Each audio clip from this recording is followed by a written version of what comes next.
말씀 마태복음 6장 9절에서 13절, 누가복음 11장 1절에서 4절입니다. 누가복음 말씀부터 먼저 읽겠습니다. 누가복음 11장 1절, 예수께서 한 곳에서 기도하시고 마치심에 제자 중 하나가 여짜오되, 주여, 요한이 자기 제자들에게 기도를 가르친 것과 같이 우리에게도 가르쳐 주옵소서. 예수께서 이르시되, 너희는 기도할 때에 이렇게 하라. 아버지여, 이름이 거룩히 여김을 받으시오며 나라가 임하시오며 우리에게 날마다 일용할 양식을 주시옵고, 우리가 우리에게 죄 지은 모든 사람을 용서하오니 우리 죄도 사하여 주시옵고, 우리를 시험에 들게 하지 마시옵소서 하라. 마태복음 6장 9절입니다. 그러므로 너희는 이렇게 기도하라. 하늘에 계신 우리 아버지여, 이름이 거룩히 여김을 받으시오며 나라가 임하시오며 뜻이 하늘에서 이루어진 것 같이 땅에서도 이루어지이다. 오늘 우리에게 일용할 양식을 주시옵고, 우리가 우리에게 죄 지은 자를 사하여 준 것 같이 우리 죄를 사하여 주시옵고, 우리를 시험에 들게 하지 마시옵고 다만 악에서 구하시옵소서. 나라와 권세와 영광이 아버지께 영원히 있사옵나이다. 아멘. 아버지, 이 아침 저희는 다시 말씀 앞에 섭니다. 저희가 얼마나 교만한지 하나님의 말씀을 읽고 묵상할 때마다 이 말씀을 아는 듯하나 그대로 살지 못하고 있다는 것을 생각할 때마다 깨닫게 됩니다. 저희가 참 교만한 자들입니다. 그럴듯하게 묵상한 것을 나누기도 하고 멋진 말로 포장하여 설교하기도 하는데, 마치 누군가 이야기하면 다 알고 있는 듯이 반응을 하고 대답을 하기도 하는데, 그런데 하나님 말씀 앞에 다시 서면 난 이 말씀을 모르는 사람이구나 깨닫고 깜짝깜짝 놀라게 됩니다. 주여, 저희를 이 무지함과 이 어리석은 교만으로부터 구원하여 주시옵소서. 오늘 말씀을 대할 때 하늘에서 임하는 은혜가, 성령님이 가까이 오서 우리 곁에서 깨닫게 하시는 은혜가 넘치게 하옵시고, 깨닫고 깨달은 대로 순종하여 열매 맺는 자들 되게 하옵소서.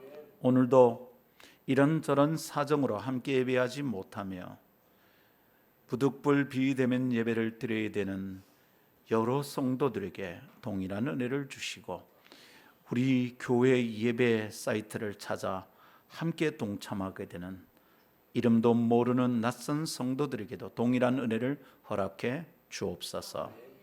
감사합니다. 하나님의 말씀이 사람의 생각을 이기는 줄 믿습니다. 주 예수님 이름으로 기도하옵나이다. 아멘. 할렐루야.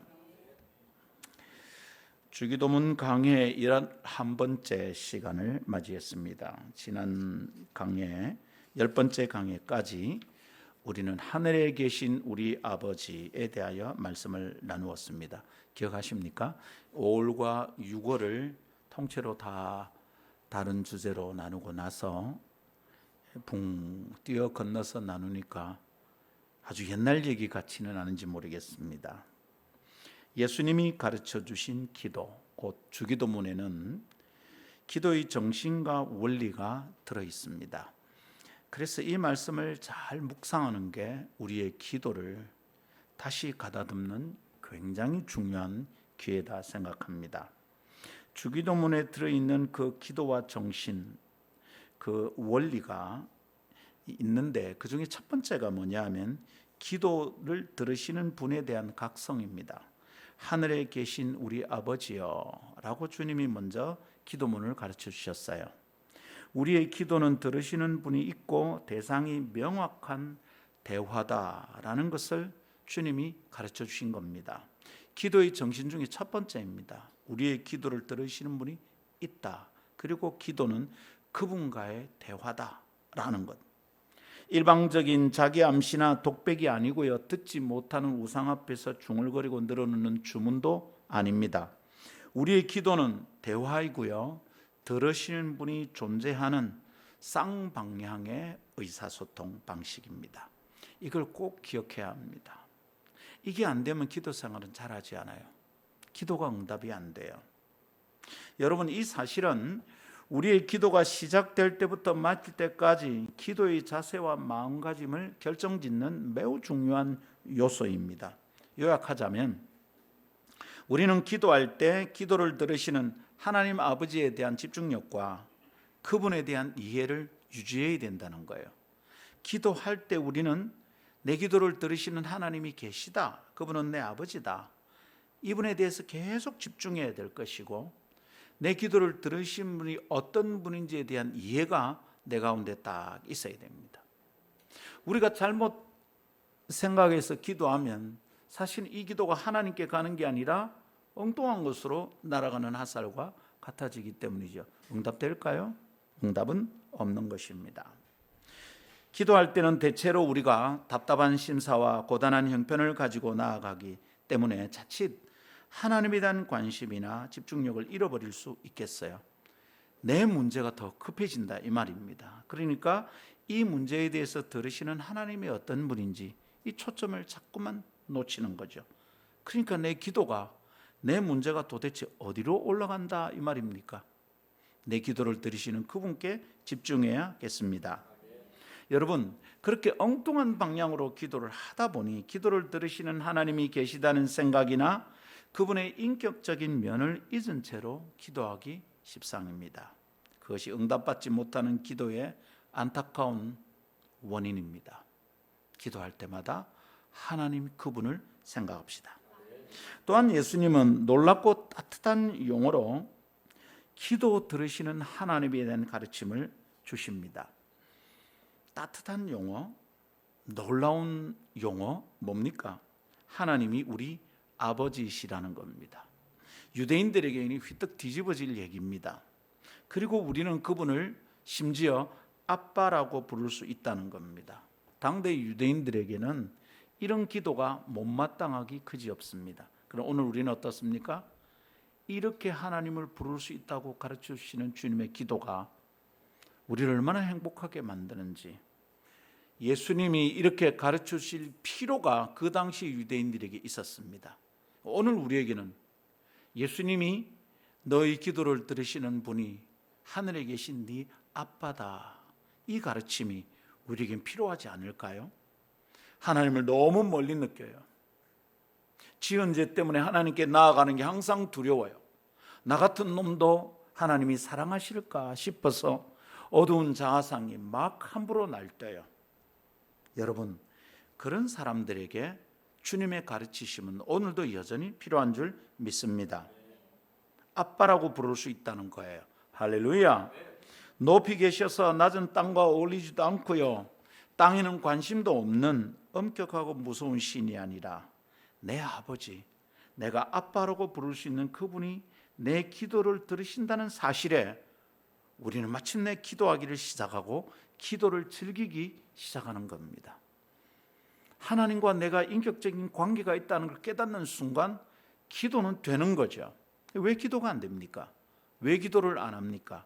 하나님이 내 아버지다, 내가 부르는 아빠다 라는 인격적 각성이 없는 거죠. 이 관계에 대해서 깨닫지를 못해요. 그러나 하나님이 내 기도를 들으시는 분인데 내 아버지다 깨닫는 순간 기도는 마침내 시작되는 것이죠. 할렐루야. 아빠라고 부르며 시작하는 기도는 얼마나 다정한 관계를 만들어내겠습니까? 하나님은 잠시 만나는 분이 아니네요. 아빠처럼 늘 함께 할 수 있는 분입니다.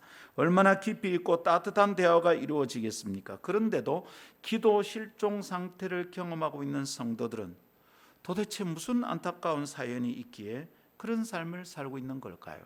바쁘답니다. 바쁘면 더 기도해야지. 너무 힘든 일이 많아서 기도할 정신이 없답니다. 너무 힘드니까 더 기도해야지. 기도 실종 상태예요. 기도가 없어요. 기도하지 않아요. 기도 부탁은 하는데 기도하지 않아요. 기도해야 되겠다는 마음은 있는데 진짜는 기도하지 않아요. 일만 열면 힘든 상황이 그렇게나 많은데 어찌 기도하지 않고 지나가는가, 참 이상합니다. 이 자상하고 따뜻한 아빠에게 말씀드리지 못할 무슨 사연이 그리도 많은 건가요? 하늘에 계신 우리 아빠에게 무시로 기도하고 호흡하듯 우리 형편을 아뢰며 살아갑시다. 부디 목자로서 당부합니다. 허덕이는 양떼를 바라보는, 삐뚤삐뚤 걷고 있는 양떼를 바라보는 안타까운 목자의 심정으로 부탁합니다. 기도합시다. 기도를 안 하면, 하나님께 아뢰지 않으면 자꾸 엉뚱한 데서 말이 많아집니다. 틀림없습니다. 근데 기도를 많이 하는 사람은 하나님과의 교제가 깊어지고 내 기도를 들으시는 하나님께 내 형편을 다 아는 사람들은 엉뚱한 데서 그래 말이 많지 않습니다. 말이 많아요.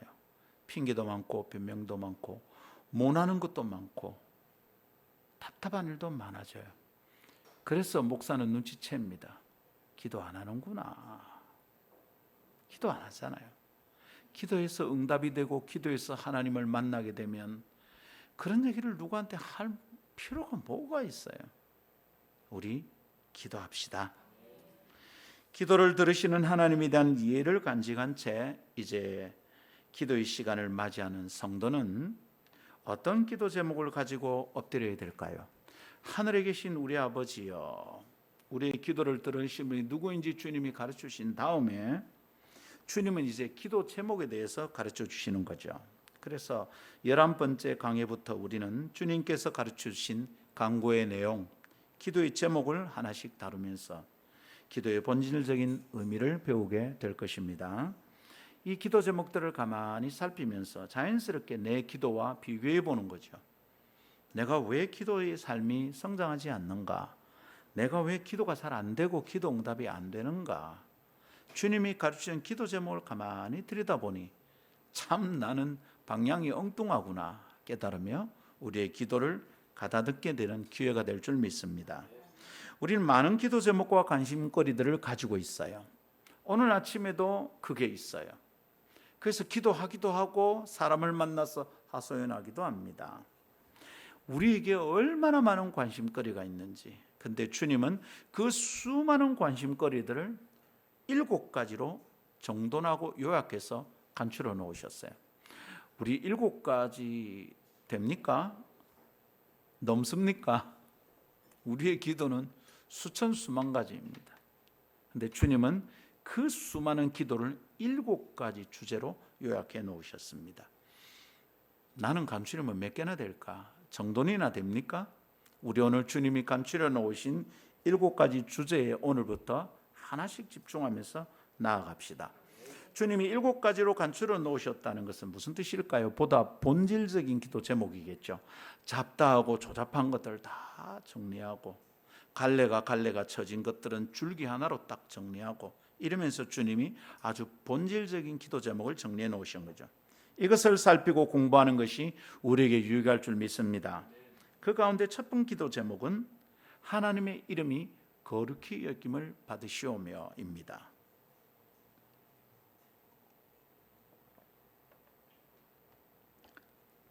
첫 번째 기도 제목은 주님이 우리가 아는 여러 가지 기도 제목 중에 아주 중요한 한 줄기를 딱 정리해 놓으셨는데 그게 뭐냐면 하나님의 이름을 위한 기도가 첫 번째다. 이렇게 가르쳐 주시는 거죠. 너희는 무엇 때문에 그래 급하니 뭘 그래 많이 구하니? 얘들아, 하나님의 이름을 위한 기도가 제일 중요하다. 이게 첫 자리에 와야 된다. 이렇게 가르쳐 주신다 이 말입니다. 이것을 몇 번에 걸쳐 나누어 묵상하겠습니다. 한 번에 끝나지 않을 것 같아서 한 번에 끝나려면 또 한 2시간, 3시간 해야 될지도 모르겠습니다. 오늘은 그 가운데 2가지 얘기를 나눕니다. 첫 번째는 하나님의 이름을 위한 기도가 가장 먼저입니다 라는 것을 중심에 딱 잡고, 두 번째는 하나님의 이름을 위한 삶을 결단해야 합니다. 이 두 가지 말씀을 나누는 동안에 하나님의 은혜가 우리 속에 임하고 이 말씀을 따라 살 수 있는 힘과 용기와 희망을 주시기를 원합니다. 첫 번째 따라합시다. 하나님의 이름을 위한 기도가 가장 먼저입니다. 가장 먼저. 오타가 많네요. 오늘 주보에 보면 여성 듀엣인데 동영상 찬양도 있고 오타가 많아요. 둘이서 살피는데도 이렇습니다. 네. 하나님의 이름을 위한 기도가 가장 먼저입니다. 중요합니다. 우리는 이런저런 기도를 합니다. 그런데 하다가 보면 오늘은 가장 급하고 중요한 것을 내가 먼저 하는 것 같습니다. 근데 그게 뭐냐 말입니다. 주님은 우리에게 그걸 딱 가르쳐 줍니다. 뭐라고요? 하나님의 이름을 위한 기도가 가장 먼저입니다. 우리의 기도 안에는 하나님이 어떤 분인지 된 이해가 우리 기도에 가장 먼저 담겨야 된다, 이런 뜻입니다. 하늘에 계신 우리 아버지여라고 가르치고 나서 주님이 재차 강조한 듯한 느낌도 듭니다. 그래서 김 목사는 아름다운 교회 대표기도 지침을 설명할 때 하나님의 이름을 높이고 찬양하고 하나님이 어떤 분인지, 내가 한 주간 동안에 경험한 하나님이 어떤 분인지를 기도 안에 좀 많이 담으라 라고 제가 가르칩니다. 앞쪽에 하나님이 오늘 내 기도를 드시는 하나님이 어떤 분인지 내가 이해한 하나님을 좀 충분히 다루고 그분을 높여라.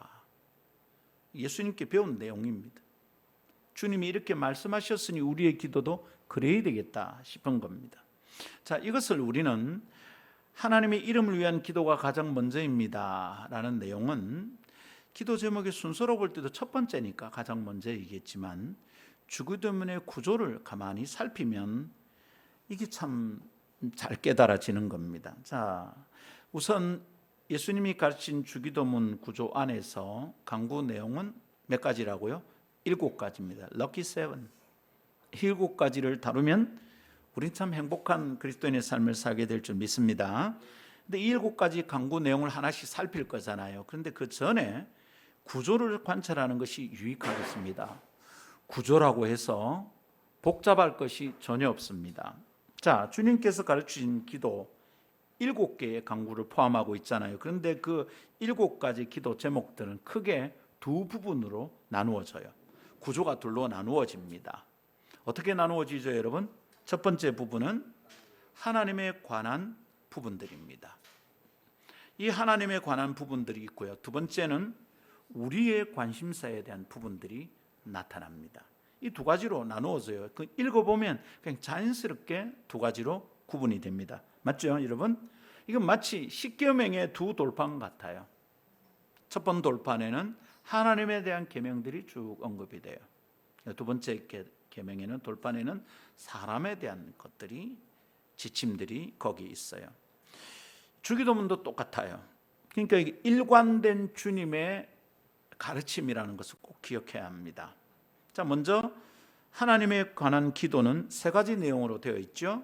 첫 번째는 하나님의 이름이 거룩히 여김을 받으시기를 간구하는 내용이 들어있고요. 두 번째는 하나님의 나라가 임하기를 간구하는 기도고, 세 번째는 하나님의 뜻이 하늘에서 이루어진 것 같이 땅에서도 이루어지기를 바랍니다 라는 내용이 들어있습니다. 이게 하나님의 관심사, 하나님에 대한 관심을 표현하는 하나님에 관한 기도들입니다.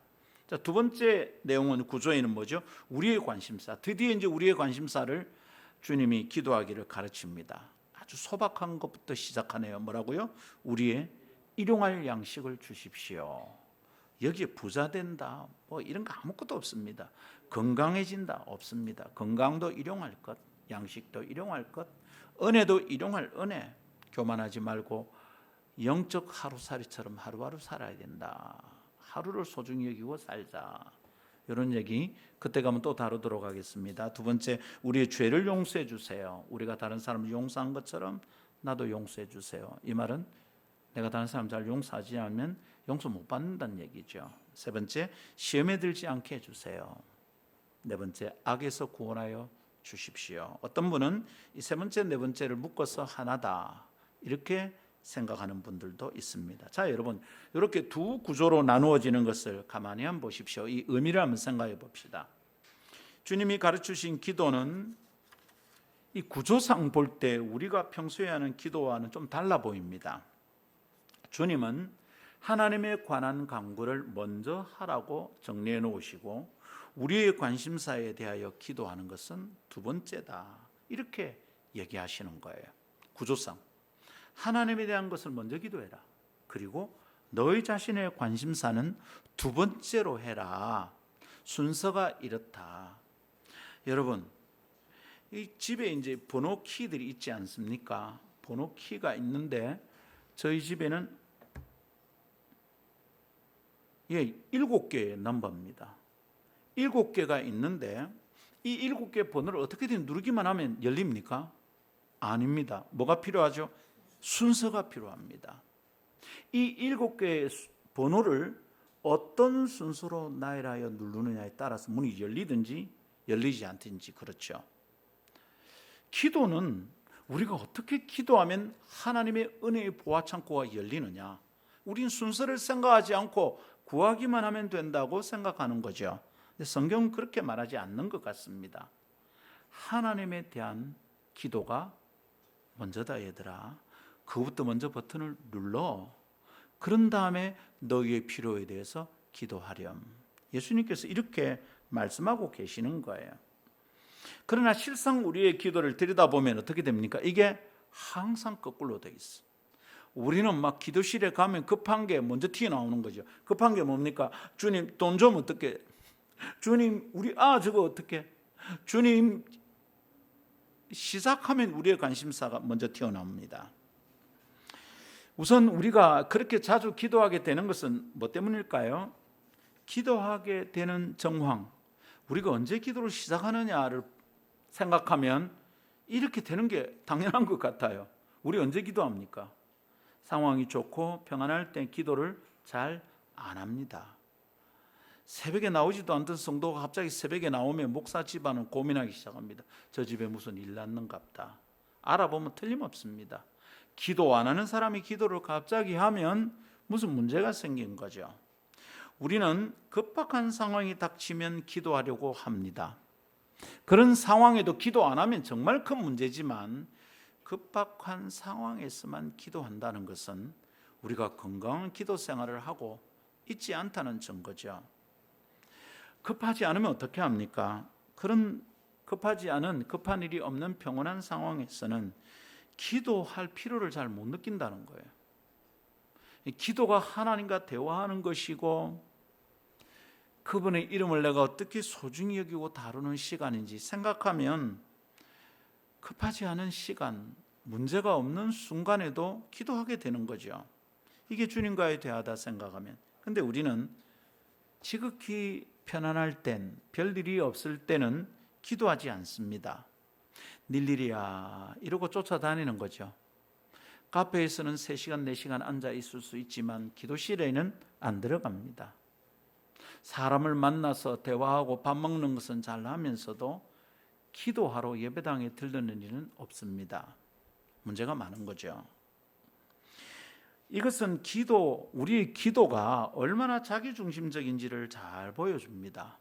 내가 얼마나 미숙한 사람인지를 보여주는 거예요. 내 필요가 있으면 기도하고 그렇지 않으면 기도에 힘쓰지 않는다, 이 말 아닙니까? 주님은 그것이 잘못된 기도라고 기도의 구조를 통해서 알려주시는 거예요. 제자들이 기도를 마치신 주님을 가만히 보니까 이 주님의 기도는 우리의 기도와 좀 다른 거예요. 어떻게 하면 예수님처럼 기도할 수 있을까? 그 제자들이 물어본 거죠. 우리에게 기도를 좀 가르쳐 주세요. 어떻게 기도합니까? 이 말입니다.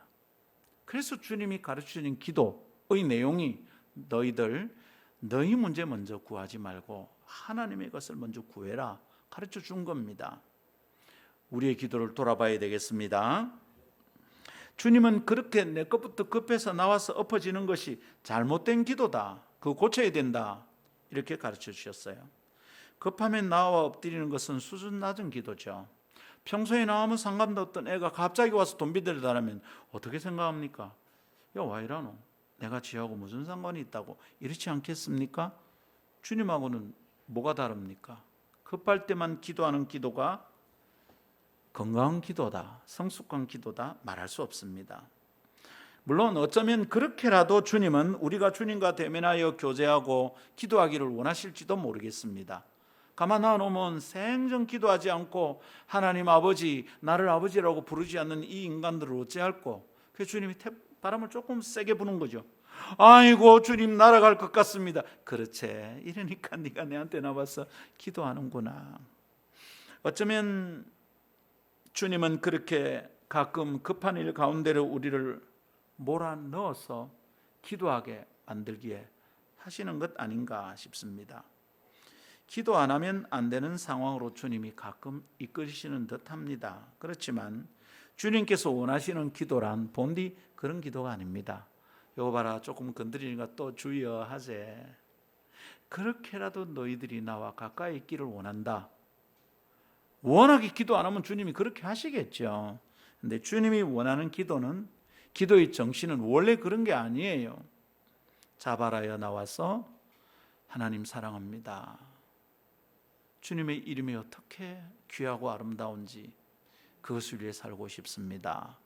속삭이며 교제하는 아빠와 사랑하는 아들과 딸의 교제, 주님 이것을 기대하고 계신 것이죠. 할렐루야.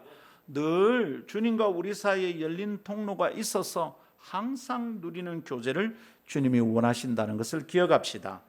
우리의 어떤 상황보다 하나님을 생각하는 것이 먼저가 되는 기도 생활이 이루어지기를 주님이 원하심을 기억합시다. 하나님은 한시도 우리를 잊지 않으십니다. 눈동자같이 지키신다 그러셨습니다. 여러분, 눈동자가 어떻게 지켜집니까? 바람이 와서 무슨 조각이 하나 날아오면 어떻게 됩니까? 우리 금방 감습니다. 하나님은 눈동자같이 우리를 지키시는 거예요. 우리는요, 눈을 뻔하게 뜨고도 하나님이 계신지 모르고 살아가고 있는 거죠.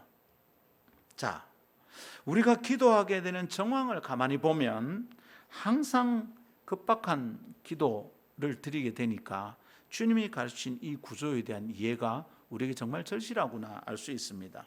또한 한 가지 더 생각한다면, 그런 급박한 상황 속에서 엎드리면 도대체 무엇부터 기도하게 되는가를 생각해 보면 또 우리가 깨닫는 게 있죠.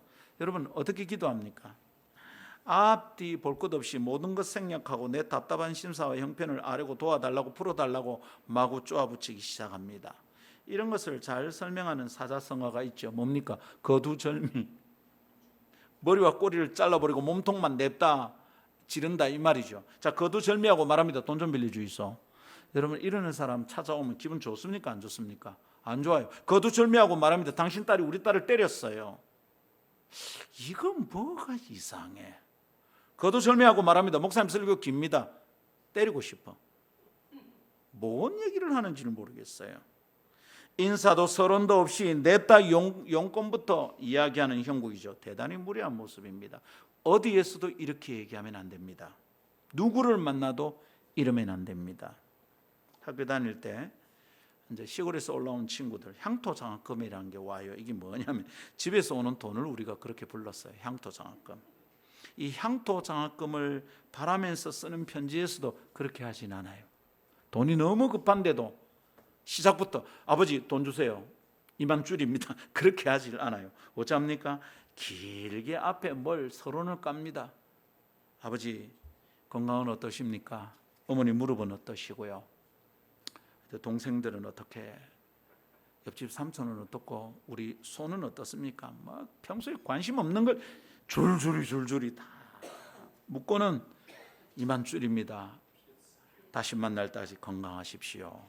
끝난 줄 알아. 아버지가 야가 나를 이렇게 아끼고 사랑하나? 근데 맨 밑에 이랬습니다. 뒷면으로, 뒷면 딱 드리면 PS 출신.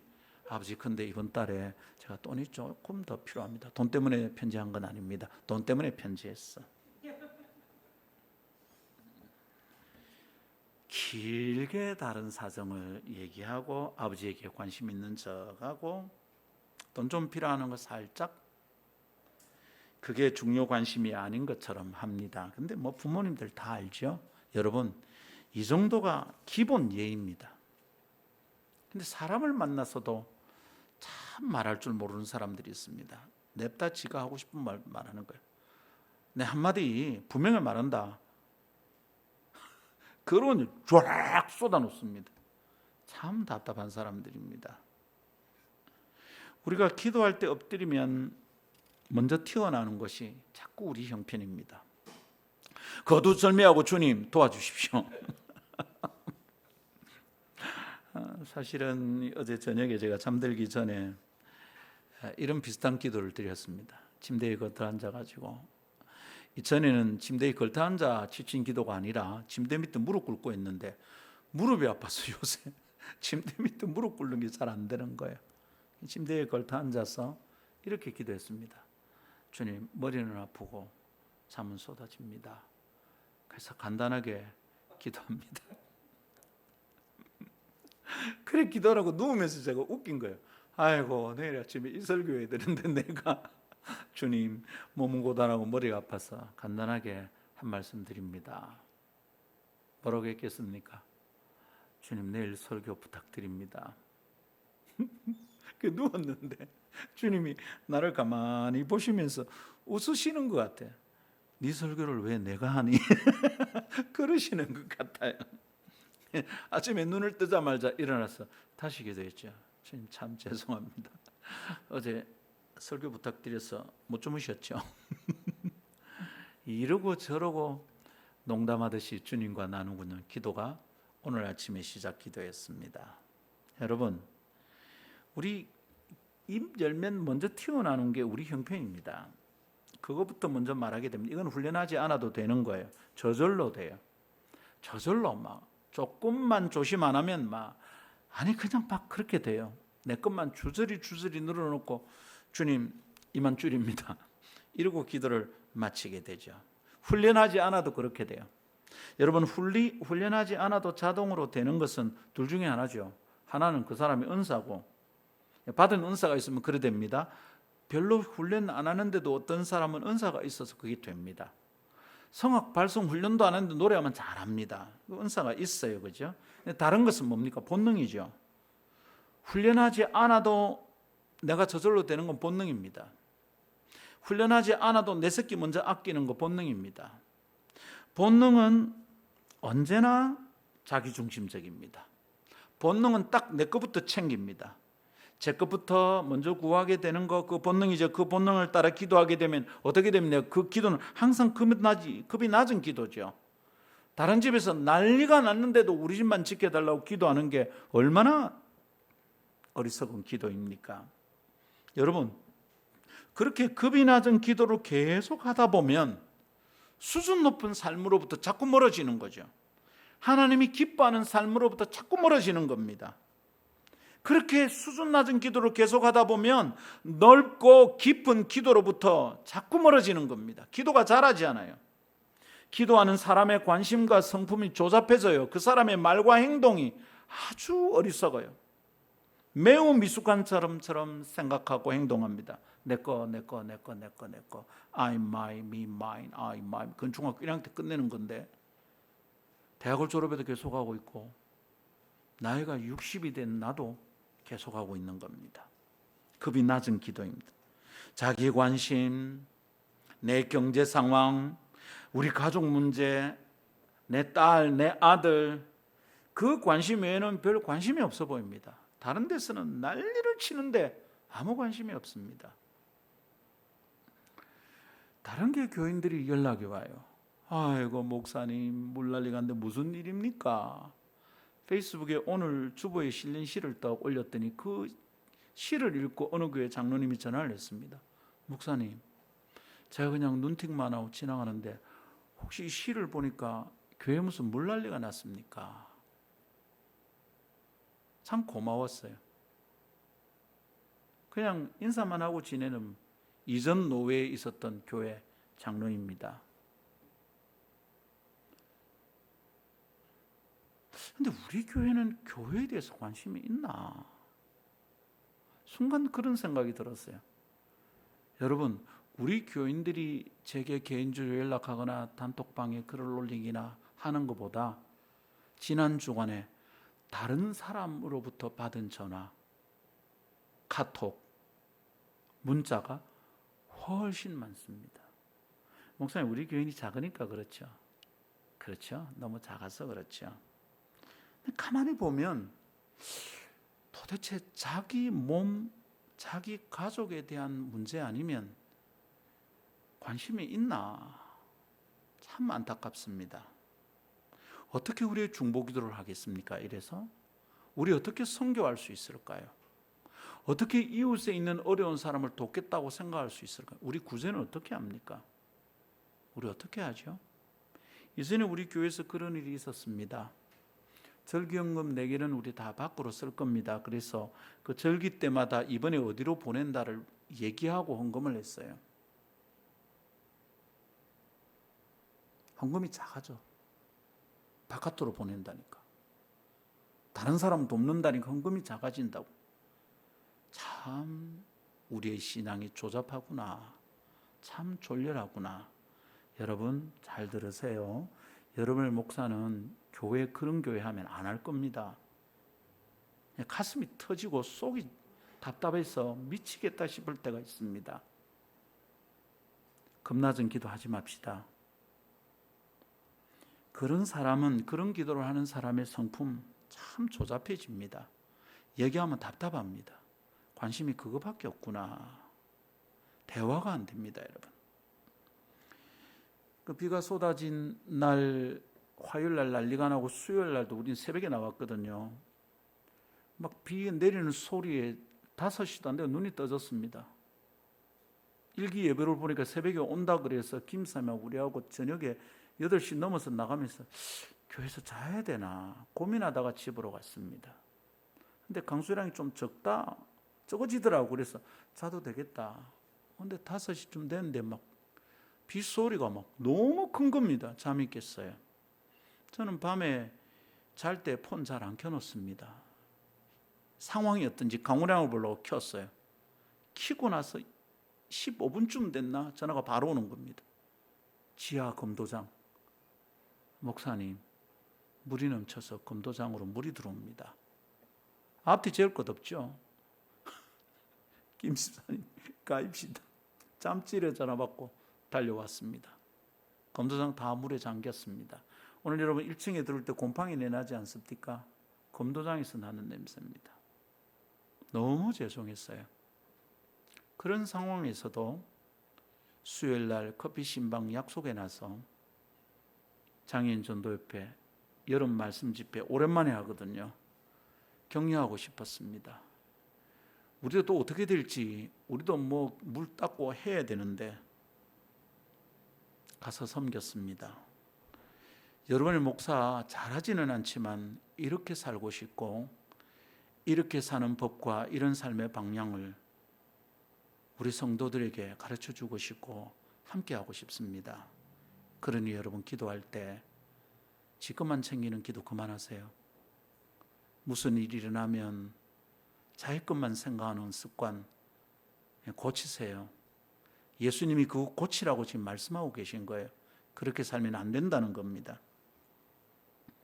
자기 관심, 내 가족, 내 새끼, 내 돈 외에는 별 관심이 없어요. 세상에 물난리가 나도 여러 번 이야기하였던 것 같이 성숙한 사람의 인격과 정신 속에는 타인을 보살피고 돌아보는 마음이 있습니다.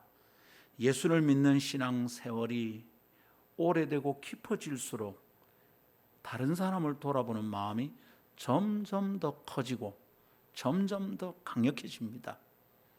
신앙생활 제대로 하는 사람들에는 항상 이런 성장이 나타납니다. 미숙한 사람은 그러나 반대로 여전히 좁은 영역의 문제와 좁은 관심사로 사람에게 관심이 있습니다. 나와 맞는 사람, 내한테 잘해주는 사람, 내게 가까운 사람, 내 가족, 내 친지, 그 정도입니다. 내 주머니를 털어서 누군가를 돕는 거 못합니다. 교회는 이런 미숙함을 극복한 사람들이 필요합니다. 교회는 이런 미숙함을 극복하고 교회 바깥을 향하여 국경을 넘고 시계를 넘어서 우리의 마음과 섬김을 흘러보내야 되는 사람들입니다. 목사님, 우리는 재정이 너무 어려우니까 좀 이따 하면 안 됩니까? 그러다가 우리 교회가 이 모양 된 겁니다. 150가정씩 김장을 담아서 나누어 주던 교회가 자꾸 투덜거리니까 목사가 할 수가 없는 겁니다. 여러분, 하도 투덜대는 한 해는 어떻게 한 줄 압니까? 도와주러 안 오는 겁니다. 여성도들이 사모하고, 목사 네가 결정했으니 사모하고 둘이 하랍니다. 그때 은퇴하고 우리 교회 와 있던 여전사님하고 둘이서 언밭에 가서 하다가 하루 종일 아내는 일어났다 앉았다 하는 게 불편하니까 있다가 무릎에 관절이 나간 겁니다. 그날. 그리고 다시 하기가 안 쉽습니다. 그러다가 그 고귀한 섬김을 놓쳐버렸습니다. 그리고 어떻게 됩니까? 하나님이 이 교회에 뭔 그래 은혜를 주시겠습니까? 자꾸 티격태격 일들이 일어납니다. 자 때문에 거기 오기 싫다 하고. 교회가요, 교회 안의 재화와 우리의 자원을 안으로 가둬놓고 쓰면 안에서 그것 때문에 파이 싸움이 일어납니다. 항상 투덜거립니다. 싸웁니다. 주님의 뜻을 따라 우리의 기도 제목을 넓힙시다. 그리고 우리의 마음과 섬김을 자꾸 넓힙시다. 힘이 없을 때도 그렇게 합시다. 재정이 모란다 싶을 때도 그렇게 합시다. 지난주 맥주감사헌금을 밖으로 쓰겠습니다. 그 얘기 듣고 불편하신 분들 많죠? 저도 망설여지고 저도 불편합니다. 내가 사례 못 받으면 어떻게 합니까? 근데 여러분, 그럴 때 어쩌면 이게 하나님의 뜻이시겠다, 온 성도가 아멘 하고 순종하면 하나님이 은혜를 주실 줄 믿습니다. 우리 교회 지금까지 그렇게 왔어요. 우리가 교회만을 걱정할 때 재정은 항상 어려웠어요. 근데 우리가 누군가를 섬기겠다 작정하면 빠듯했지만 비치지 않았습니다. 저는 제 개인적인 삶도 그렇습니다. 담대하게 먼저 구할 것을 관심 주며 살아가도록 합시다. 주님께서는 기도의 구조를 명료하게 대조시켜 우리에게 보여주시며 기도의 중심 사상을 잘 설명해 주십니다. 기도란 내 필요를 따라 내 목적과 동기를 중심으로 엎드리는 것이 아니라는 겁니다. 그렇게 기도하게 되면 하나님께 합당한 기도가 아니라는 거예요. 하나님께 어울리는 기도가 아니고 하나님의 마음을 움직이는 기도가 아니다. 그래서 기도가 절대로 성장하지 않는다 이 말입니다. 주님은 기도에 있어서 하나님에 대한 관심사를 먼저 아뢰기를 가르쳐 주십니다. 엉뚱한 기도하니까 가르쳐 주신 겁니다. 제자들이 가르쳐 달라고 기도한 거예요. 예수님의 기도가 다르다는 걸 깨달았거든요. 우리도 빨리 깨달아야 됩니다. 예수님의 기도와 우리의 기도가 어디가 다른가? 여기서 다른 거구나. 나는 늘 내 관심사가 먼저이지만 주님은 항상 하나님에 관한 관심사가 먼저였구나. 깨닫게 되기를 원합니다. 기도의 원칙과 본질적인 질서가 있다는 것을 이 구조를 통해 우리에게 보여줍니다. 뒤죽박죽 함부로 섞어 놓아서는 안 된다는 거예요. 하나님의 것을 먼저 구해야 합니다. 하나님의 이름과 영광을 순서의 앞자리에 놓아야 합니다. 마태복음 6장 31절 33절 이 내용은 마태복음 6장이 전체가 기도의 문맥이라는 것을 우리가 잘 생각하면 이 기도의 문맥을 마무리하는 메시지가 6장 중에 주기도문도 있죠. 이 기도의 문맥을 마무리하는 기도의 강화, 기도에 대한 강화의 주된 흐름과 주제가 이제 결론처럼 정리되고 있는 거죠. 마태복음 6장 31절 그러므로 염려하여 이르기를 무엇을 먹을까 무엇을 마실까 무엇을 입을까 하지 말라. 이게 무슨 얘기입니까? 네가 어떻게 죽는지 사는지 그거 먼저 기도하는 게 아니다 이 말입니다. 이는 이런 기도는 다 이방인들이 구하는 것이다. 하나님을 참 섬기지 못하는 사람들이 하는 짓이다. 믿음 없는 사람이 하는 거다 이 말입니다. 너희 하늘 아버지께서 이 모든 것이 너에게 있어야 할 줄을 아시느니라. 저 이 말씀 믿고 있습니다. 하나님 내 형편을 왜 모르시는가? 전지전능하신데. 근데 우리는 자꾸 우리 형편에 대해서 얘기하는 거예요. 하나님은 알고 있다.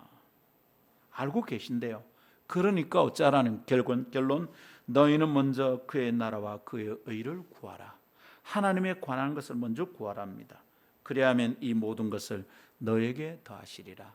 왜 내 삶이 자꾸 어려운지 이 말씀에서 깨달아야 됩니다. 내가 주님의 것을 구하지 않으니까 주님이 내게 더하시는 게 없잖아요. 그러니까 내가 쪼달리는 거죠. 내가 힘이 드는 거죠. 여러분, 이 말씀은 우리에게 두 가지 사실을 뚜렷하게 가르쳐 줍니다. 첫 번째는요, 하나님의 것을 먼저 구함으로 하나님의 영광이 우리의 욕망과 본능을 다스리도록 해야 된다, 이거죠. 우리가 하나님의 것을 자꾸 먼저 구하면 하나님의 영광과 주님의 능력이 내 욕망과 본능을 자꾸 다스린단 말입니다. 내가 자꾸 주님의 것을 먼저 구하면 주님의 성품이 내게 와서 부딪히고 내 본능이, 내 성품이 정돈되기 시작한다, 이 말입니다.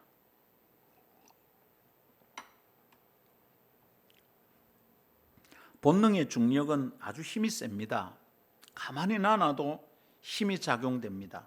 자꾸 생각과 삶을 아래로 끌어내리는 거예요. 수준 높게 끌어내리는 거예요. 오바마 대통령 부인 미셸 오바마가 대통령직을 물러날 때 그 다음 선거를 위해서 선거운동을 할 때입니다.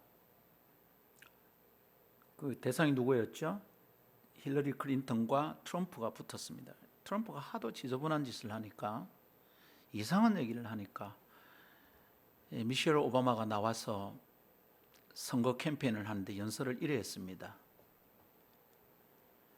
그들이 수준 낮게 갈 때 우리는 높은 수준으로 가자. They go low, we go high. 그 연설을 제가 직접 이렇게 인터넷에서 봤습니다. 짧은데 아주 강력했고요. 그 순간 거기 모였던 사람들이 와, 본능은 자꾸 아래로 끌어내립니다. 내 생각과 말과 행동과 삶을 그렇게 아래로 향하는 본능의 중력을 잘 이겨내지 못하는 사람들과 얘기하고 함께 있으면 도망치고 싶어요. 그렇게 안 살고 싶어요. 내 혼자의 삶을 그래 살아도 내가 자꾸 아래로 끌려가려고 하는데 그 본능의 중력의 힘을 견딜 힘이 전혀 없는 사람들 곁에 있으면 너무 힘들어요. 어쩌면 됩니까? 하나님의 것을 자꾸 먼저 구하는 거죠. 그 순간 하나님의 은혜가, 하나님의 영광이, 내가 자꾸 그 영광을 구할 때 나의 본능과 영광을 다스리게 은혜를 주신 줄 믿습니다. 본능을 이길 힘을 가진 사람은 아무도 없습니다. 그래서 하늘로부터 임하는 은혜가 필요합니다. 그런데 그 은혜를 깊이 맛보는 시간이 언제입니까? 기도할 때입니다.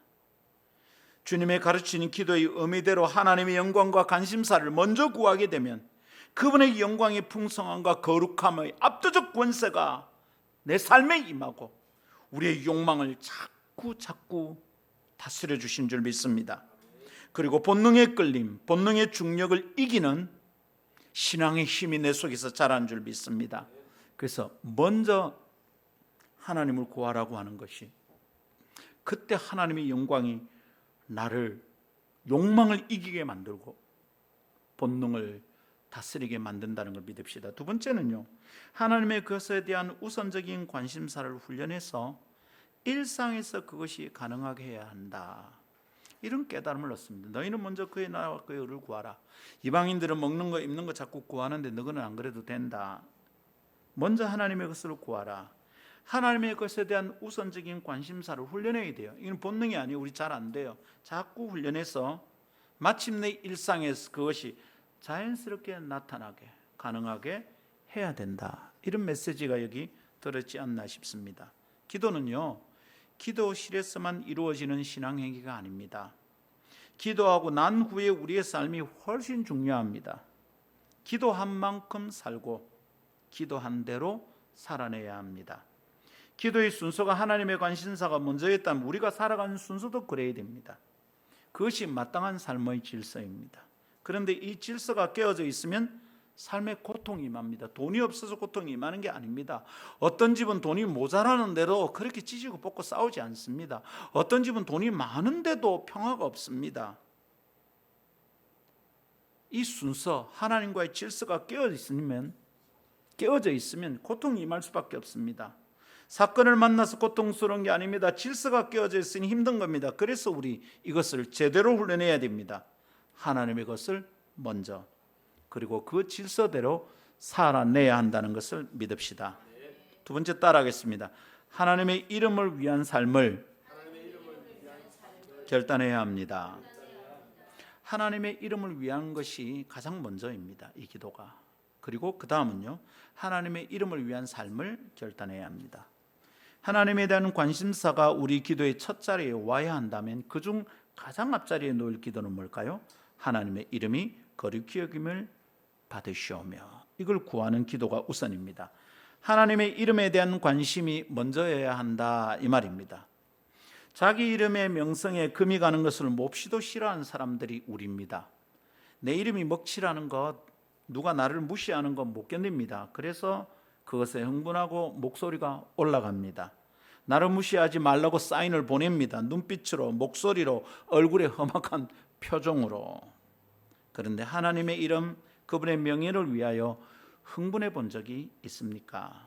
예수님은 오늘 아침 우리의 허접한 본능적 수준의 삶을 이 기도 제목 하나로 충분히 꾸짖고 계십니다. 깨달아야 됩니다. 내가 틀려먹었구나. 빨리 깨달아야 됩니다. 근데 여러분, 하나님의 이름을 위하여 기도하라는 주님의 가르침은 그분의 이름에 대하여 집중하게 만듭니다. 하나님의 이름을 위해 기도해라. 하나님의 이름이 뭐지? 자꾸 집중하게 되는 거죠. 하나님의 이름이 크고 영광스럽다는 것을 교회 생활을 좀 해본 사람들은 다 압니다. 너무 크고 너무 찬란한 영광이라서 가늠이 안 되는 걸까요? 하나님의 이름의 위대함과 영광스러움을 이야기는 하는데 그것을 위한 삶은 참 어색하고 졸렬해 보입니다. 하나님의 영광이 너무 커서 그렇나? 이게 막 잘 안 보이는가 봐. 너무 크니까. 예. 캐나다 갔을 때 락키 마운틴 앞에 섰는데요, 산이 돌덩이에요. 근데 우리나라 산은 이렇게 하면 보이는데 이건 뭐 목이 꺾이려고 그럽니다. 산 전체가 가늠이 안 되는 거죠. 하나님의 이름의 위대함과 영광도 그런 건가? 너무 크니까 우리가 거기에 맞춰서 못 사는 건가? 가늠이 안 돼서 그런가? 말은 많은데, 기도도 많은데, 그럴듯한 제스처도 많은데 하나님의 이름이 거룩히 여김을 받고 있는지 잘 모르겠습니다. 우리에게 누구의 삶 속에 그게 있는지 잘 모르겠습니다. 걱정만 자꾸 됩니다. 목사로서는. 저러다가 저 사람을 보고 누가 예수 믿겠나? 이거 걱정이 됩니다. 나를 통하여 하나님의 이름이 높임을 받고 거룩히 여김을 받지 못하는데 누가 나보고 하나님을 볼 수 있겠습니까? 기가 막히는 거죠. 그래서 오늘 아침 성도들에게 묻습니다. 단디 듣고 대답해 보십시오. 지난 한 주간 자신의 삶 속에서 하나님의 이름이 거룩히 여김을 받았다는 증거가 혹시 있습니까? 나는 손해보더라도 주님은 높임을 받은 흔적이 있습니까? 한 주간 동안 하나님의 이름의 명예를 생각하며 살기는 했었습니까? 그것을 생각해 본 시간이 얼마나 됐습니까? 진지하게 고민해 봐야 됩니다. 우리 교회를 생각하며 하나님의 이름의 아름다움과 존귀함, 그 영광스러움을 떠올릴 사람들은 몇 명이나 될까요? 여기 있는 김상건 목사를 생각하면서 참 예수 믿고 싶다 이런 생각하는 사람이 몇이나 되겠냐? 여러분 주변에 여러분을 보고 우리 교회에 오고 싶어하는 사람이 몇이나 되겠냐 이 말입니다. 폭우에 물난리가 나는 교회가 하나님의 이름과 관련하여서 뭔 생각할 게 있을까요? 아이고 그 교회 가면 저 배수관 터지가 물 청소한다고 집사가 목사 따라 쇠가빠이 고생이나 하고 허리가 아파가 뭐 며칠 누워있고 아이 나는 안 갈란다. 우리 교회 오고 싶어하는 사람이 우리 때문에 생길까요? 어떻습니까? 여러분 이 대답이 참 두렵다면 그렇다면 말입니다. 정신 차립시다. 이 입에 발린 듯한 번질거리는 기도 제목에 대하여 우리가 자주 하는 말에 대하여 깊이 생각해야 됩니다. 10대들에게 물으면 신앙 좀 있다는 데 말합니다. 하나님의 영광을 위해 살고 싶습니다. 저놈의 자식이 하나님의 영광이 뭔지는 알까? 보긴 한 적이 있을까? 입에 발린 말을 하는 어른들을 흉내내고 있는 겁니다. 너희 교회 어른 중에 누가 하나님의 영광을 위해 살던 사람이 있더냐? 말해봐라. 진짜 있으면 그렇게 말 못해. 왜냐하면 하나님의 영광을 위해 살아가는 삶은 본능을 거스려야 되거든. 그게 지금 MZ 시대의 아들이 그게 멋있어 보일까? 지 가진 거 플렉스하면서 유혹하면서 살아가는 세상 속에 그걸 좋아하는 애들이 하나님의 영광을 위해 살아가는 사람이 멋져 보이겠냐 이 말입니다. 다 입에 발린 말이야. 그러니까 하나님의 영광은 이 땅에 없어요. 어느 교회를 통하여 드러날지 참 궁금해요. 멋진 성가대 때문에 드러날까요? 화려한 가운을 걸치고 박사 가운을 걸치고 설교하는 목사 때문에 드러날까요? 우리 교회 국회의원이 서너 명은 있다, 그 교회 때문에 하나님의 영광이 드러날까요? 다 번질번질거리는, 기름기만 번질거리는, 네가 오늘 아침에 뭐 먹고 나는지 알겠다 입에 번질거리는 기름을 보니 그 입에서 나오는 기름 발린 소리, 이 영광스러운 이름이 번질거리는 그 입에서 영광을 받으실까요? 우리의 말에 대해 깊이 생각해야 합니다. 자, 한번 질문합니다. 하나님의 이름이 위대하고 영광스럽습니다. 그러면 하나님의 그 영광스러운 이름이 우리가 기도한다고 더 영광스러워질까요? 대답해 보세요. 하나님이 전능하신데 내가 기도해서 하나님의 능력이 얼마나 보태질까요? 하나님의 영광이 얼마나 찬란한데 내가 기도한다고 하나님의 영광이 얼마나 더 빛이 날까요? 하나님 얼마나 우리 기도 때문에 더 거룩해질까요? 가능합니까? 우리의 기도로 하나님의 이름을 얼마나 더 거룩하게 만들 수 있을까요? 나의 입술의 기도가 이 더러운 입으로 기도해서 혹시 하나님의 이름을 더 더럽히지는 않을까요? 깊이 생각하고 기도하고 기억합시다. 우리의 기도가 없으면 하나님의 이름이 거룩히 여김 받는데 어려움이 발생하는 거 아닙니다. 내가 기도해서 하나님의 이름이 더 거룩해지는 거 아닙니다. 우리의 기도가 없으면 하나님의 이름이 거룩힘을 받지를 못하거나 영광스러워지지 않는 것 아닙니다. 그렇게 나약한 이름이라면 우리가 왜 그 이름을 믿습니까? 우리가 기도하지 않아도 하나님이 영광스럽습니다. 내가 기도하지 않아도 하나님의 이름은 거룩히 여김을 받을 수 있습니다. 그렇다면 이 기도는 무슨 뜻이고 무슨 유익이 있습니까? 가만히 묵상하고 기도하는 중에 깨달은 것이 이런 생각입니다. 아, 이 기도는 내 삶을 위한 기도로구나. 이 기도는 내 삶의 결단의 울림이구나. 내가 하나님의 이름이 거룩히 여김을 받도록 살아야 한다는 중요한 깨달음이구나. 내 삶이 하나님의 이름을 더럽히면 안 되는 거구나. 기도할 때마다 아버지 이름이 거룩히 여김을 받으시면 어디에서? 내 삶에서. 하나님의 이름이 거룩히 여김을 받으시면 어디서? 네 말에서. 하나님의 이름이 거룩히 여김을 받으시면 어디서? 네가 살아가는 삶 속에서. 내가 하나님의 이름을 위하여 살아야겠다, 이 거룩한 이름을 위하여 살아야 되겠다는 결단이 이 기도입니다. 다르게 말하면 우리의 기도에 대한 응답으로 내 결단이 있어야 된다 이 말이에요. 이렇게 기도하면 하늘에서 응답이 되는데 하나님 그러면 더 이름이 거룩히 여김을 받는구나, 와 눈에 보이는 건 아니고 그 기도의 응답은 내 삶이에요. 예, 주님의 이름을 더럽히지 않도록 살겠습니다. 이거죠 여러분. 하나님의 이름과 존재에 대한 어떤 관심도 없이 살아가던 잡다한 내 삶에 브레이크를 거는 것이 이 기도입니다. 더 이상 이렇게 살면 안 돼. 멈춰. 하나님의 이름이 거룩히 여김을 받는 삶을 살아야 돼. 그 기도의 응답으로 내 삶을 드리는 결단입니다. 할렐루야. 하나님의 이름을 생각하며 삽시다 제발. 하나님의 이름이 거룩히 여김을 받는 것에 방해가 되는 삶을 살지 않도록 합시다. 제발. 주기도문 할 때마다 기억합시다. 여호와의 이름이 거룩히 여김을 받으시오며. 주님, 이 기도의 응답으로 내 삶을 드립니다. 내 삶이 하나님의 이름을 더럽히지 않도록 살겠습니다. 그러면서 주 앞에 엎드려 살아냅시다. 말씀 맺습니다. 물난리를 겪으면서 지난번 예배당 건물주와의 대화를 생각했어요. 이번 이 건물의 건물주와 지난번 건물주와 너무 달라요. 그때도 물난리가 났거든요. 예배당이 6층, 7층이 교육관하고 작은 방들이 있었습니다. 근데 옥상에 이래 크게 밭처럼 만들어 가지고 콘크리트 이제 물땡같이 해서 그것은 이제 곡식을 심어놨어요. 이 흙이 자꾸 이래 넘쳐가지고 배수구를 막은 겁니다. 근데 갑자기 폭우가 쏟아지는데 배수구가 막히니까 옥상에 물이 넘어서 7층으로 떨어진 겁니다. 엘리베이터 멈추고요. 온 건물이 물난리 났습니다. 그걸 새벽에 한번 고생을 했어요. 새벽 기도로 갔는데 그래서 쏟아지더라고요. 그리고는 괜찮은 줄 알았는데 주일 아침에 엘리베이터도 안 되고 그냥 7층을 올라오는 게 힘들어서 그 뇌졸중이 와서 좀 몸 불편하신 큰 회사에 이사를 지난 분인데 그분이 교회 앞으로 이사를 왔거든요. 이분은 아예 못 올라왔어요.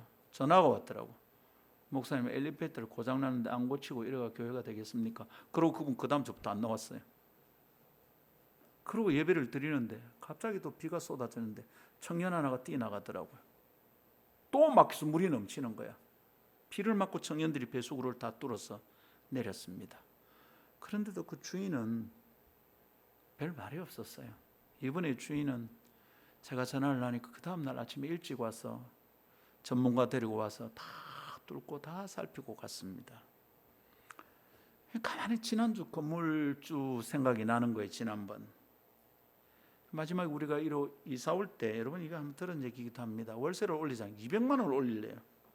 그래 너무 기가 막혀. 우리가 한 500만 원 월세를 주고 있었는데 그래서 200만 원 어떻게 그러냐. 그러니까 이분이 그럼 100만 원만 올리자 봐주듯이. 원래 의도가 100만 원이었어. 이 노회한 건물주의 요청에 목사는 구걸하는 듯한 느낌이 드는 것만 사정했습니다. 어르신 우리 교회가 청소년들 어떻게 다룬지 아시지 않냐고. 마치 김 목사는 돈 안 되는 일을 하고 나는 돈 때문에 일하고 그렇다. 근데 대화를 지속할 수 없는 순간이 왔어요. 어느 순간 이러는 겁니다.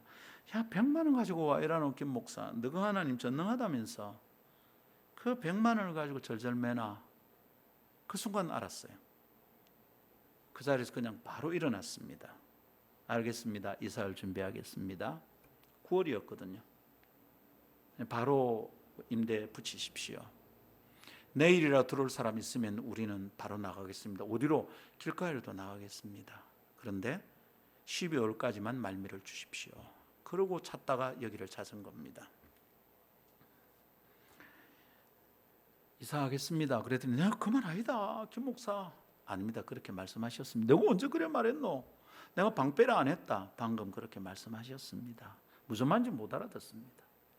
제 아내를 찾습니다. 사모야, 저 목사 주고 왔잖아 너. 내가 그래 말 안 했다. 묻더라고요 아내가. 여보 그래 말 안 했다는데요. 그래 말했습니다 여보.